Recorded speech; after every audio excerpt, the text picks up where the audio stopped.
I will be exploring why disco is the most 70s musical genre. In order to understand why it is important to consider the cultural context.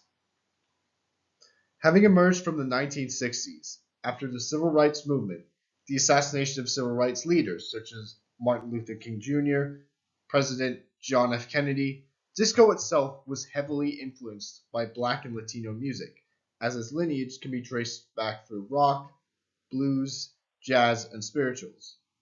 Disco acted as escapism from the 60s, with the decade being marked by violence, protest, and counterculture.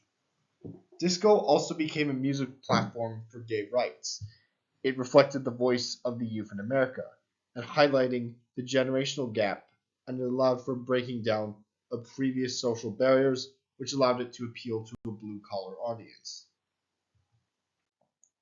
The lyrics of Cool Cat showcase how disco was stereotyped as being aspirational. Bushes and the grass. The story is with the couple, she is tied against a tree.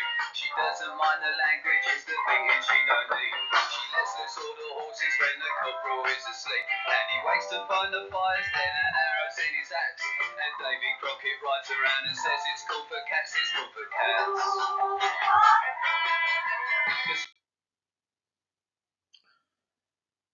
Despite lacking any political stance, disco appealed to the anti-war youth. As well as acting as a form of escapism from the 70s, disco is reflective of the 70s, as it was a decade of change due to the invention of the birth control pill, which is incredibly important as disco acted as a form of sexual liberation for both homosexuals and heterosexuals. The 70s was marked by several economic stagnations, which led to the 70s being considered a period of cynicism, leading to a desire for escapism.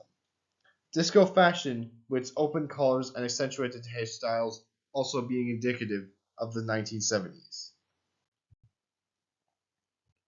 Saturday Night Fever showcases how disco was in a form of escapism, allowing white, blue-collar American young adults to escape the harsh or mundane nature of their lives that they lived, with the young men of the film viewing disco as the opportune way for them to pick up women.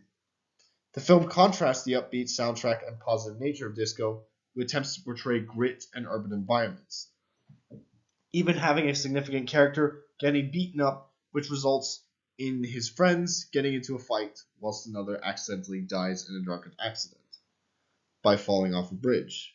Protagonist Tony Manero is shown to be going down a path that makes him aggressive and revolting as an individual, such as insulting his mother on a personal level, showing contempt towards a Puerto Rican couple who wins the competition, even referring to them with derogatory racial slurs, and even attempting to rape his date. However, Minero shows remorse for his actions and even attempts to rebuild his relationship with his former date. The film showcases how the disco scene provides Tony and his friends an escape from the harsh reality of everyday life. To quote Bob Stanley, S&F blended white soul, R&B, and dance music in a way that pretty much suited every club, every radio station, every American citizen in 1978. The Bee Gees blended black and white influences into a more satisfying whole than anyone since Elvis.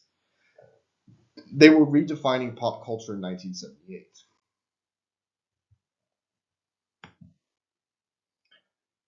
To recap, as seen, disco defined the 70s with its hairstyles, its clothing, and previously mentioned, disco drew from black music and was a way for white audiences to enjoy black music without being scrutinized. Also acting as a form of sexual liberation, especially for college students who saw it as their chance to get the free love of the 60s. As we've seen, it acted as a form of escapism from the 70s. It also acted as a liberation for African Americans and Latinos and allowed for previous societal barriers to be broken down. Disco was also notably the first time independent companies were able to beat major records, which led to several independent record companies focusing on selling disco records. It's also worth pointing out the significant rivalry disco and rock fans had. That disco fans were indifferent to rock, whilst rock fans absolutely hated disco. Disco lacked any songs about significant events of the 70s, such as the Vietnam War. It also faced many attacks during the late 70s and early 80s due to disco's previously mentioned escapism and the harshness of the 70s. Disco Demolition Night was a baseball event in 1979, organized by Steve Dahl and Mike Veeck. This night was an attempt to bash disco by blowing up a crate of disco records, which damaged the field and led to arrests, with there being debates over Disco Demolition Night and over Dahl's motivations as to whether it was racially motivated. Several but not all attacks on disco were homophobic, due to disco's history of being an outlet for homosexual men, especially from some, but again, not all, rock fans. Several attacks on disco were also motivated by misogyny, but again, not all. Whilst disco itself as a genre seems to have died off, its influence did not. Disco provided the foundation for contemporary dance music culture. Disco also provided the foundation for modern dance music, inspiring many musicians such as Daft Punk, inventing the remix, borrowing from Caribbean cultures, though it came from outside the labels and cultures.